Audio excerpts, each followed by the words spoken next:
Good evening, and it's great to have you with us as we start another week together. And we begin tonight with the coronavirus in the U.S. and the hope that we just might turn one more corner.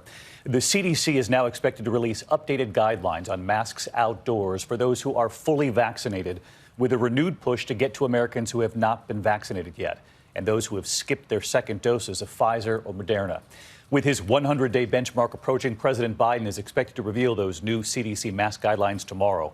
Dr. Anthony Fauci now saying the outdoor risk for fully vaccinated people is, quote, quite low. Tonight, at least 48 states now resuming that one-shot vaccine from Johnson & Johnson. The CDC confirming tonight that they believe more than 5 million Americans might have now passed that 6-week window to get their second shot of Pfizer or Moderna. They urge Americans to get that second dose.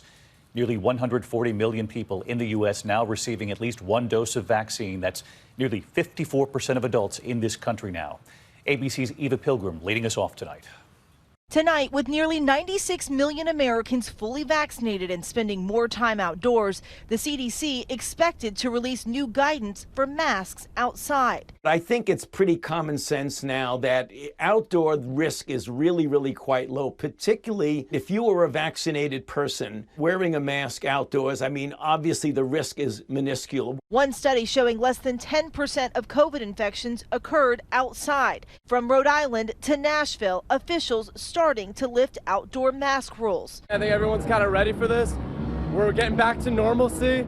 It comes as vaccination sites are once again offering the Johnson & Johnson shot after that 11-day pause. The CDC found out that of the 8 million doses given, 15 women suffered blood clots, concluding the vaccine's benefits outweigh the risks. And doctors in California are reporting the case of a man in his 30s now recovering from a clot in his leg. He earlier received the J&J shot. The CDC has not confirmed any connection. The FDA adding a new warning about the risk of extremely rare blood clots. I would have taken whatever they were giving. The risk is obviously super low. So yeah, I would get it. But a new ABC News poll taken during that vaccine pause revealed lower trust in the vaccine. Less than half of Americans see the Johnson & Johnson vaccine as safe. 73% of those not yet vaccinated say they wouldn't take a J&J shot. They pulled it off and then put it back and then pulled it off. That's the reason I didn't want a Johnson & Johnson. And the CDC now reporting more than 5 million people may have missed the recommended time frame for their second dose of the other two vaccines.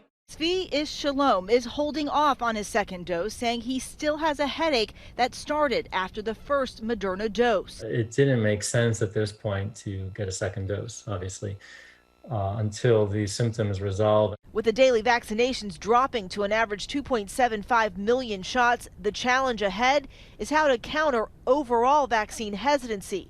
Nearly 24% of Americans aren't inclined to get any COVID vaccine. In West Virginia, the governor today offering a $100 savings bond to 16 to 35-year-olds willing to get a vaccine. I'm telling you, it's time, West Virginia, to shut this thing down. All right, let's bring in Eva Pilgrim back with us tonight. And Eva, back to this updated guidance on masks expected to come anymore and what we're likely to hear. Well, David, people are hoping to see a breakdown, a roadmap that breaks down those really big questions as far as masking, especially as it pertains to vaccination status and how far do we need to social distance outside without masks on. David? All right, we'll be watching tomorrow. Eva Pilgrim leading us off tonight. Thank you.